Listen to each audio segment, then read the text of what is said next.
Alright, what is going on, guys? Got a breakdown for UFC Vegas 46. This time we got TJ Brown taking on Mowgli Benitez. This one's at featherweight. Brown's going to have a 2.5 inch reach advantage. He's an inch taller. So I'll start with TJ Brown. Coming off a very close fight in his last outing, he got the W, split decision over Kai Kamaka. Very controversial, but it was a close fight. I did remember thinking that Kamaka won. I went back and watched it, and it really comes down to how you scored the first round. And if you look at the numbers on the screen, Kamaka had more significant strikes, but those aren't always accurate. And you don't know how many strikes they're not counting as significant strikes. The first round was very close. Second round, I would definitely give it to Kamaka. The third round, you got to give it to TJ Brown. And I would say his striking looked much evolved in that fight. He made the camp switch, started training with James Krause and them. And he's primarily, I would say, his strength is wrestling. I'll get to that in a second, but his striking did look much evolved. It was good to see. He's definitely durable. He's gotten dropped a few times, so it's a little concerning, but he's never out. He's good at getting up to his feet if people take him down.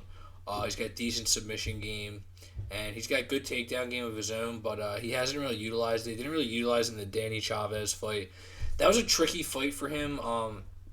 Pretty low output. Neither guy really did a ton, but TJ just never really seemed to be able to get in the pocket and do anything until the third. He had a very good third, outlanded him like 3-1, but he wasn't able to get the wrestling going. If anything, Chavez was having more success with the grappling than Brown was. Took him down a few times. So it was a weird fight. Not a very impressive fight for TJ Brown. He was dropped in that one, but again, he does have a chin. And in the fight against Jordan Griffin, he comes out and he just chain wrestles the whole time, gets like 7 takedowns, but towards the end of the first round, he gets caught in a guillotine and he ends up getting out of it, and then he gets caught in another one right as time expires, gets out of that one too.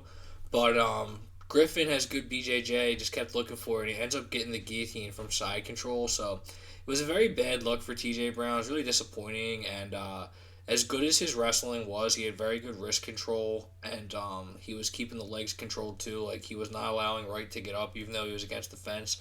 Um, he was exposing his neck too much, and it got snatched up. But yeah, he hasn't really used the wrestling as much in his last two fights. Granted, Chavez seemed to have the edge over him, and Kamaka has pretty good wrestling in his own right, and he's tough to take down. So I think he opted to strike for that one. But I do think his best path in this one would just be go back to that wrestling heavy game plan.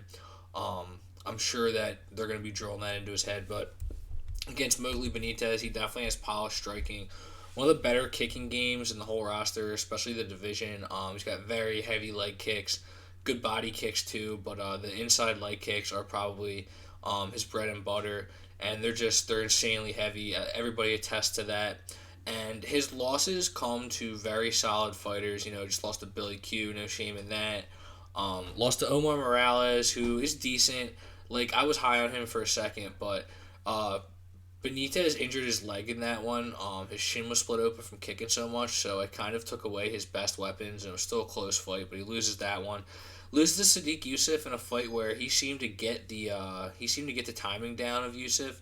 Youssef was just walking him down, but then Benitez seemed to have turned the tide. Then he just kind of walked into a counter right, just went right into his power, and got knocked out. But other than that, he's kind of one of those guys where he loses if he fights a level up, but he takes care of business when he gets matched up with anybody else, and he just dispatched of Justin James really quickly.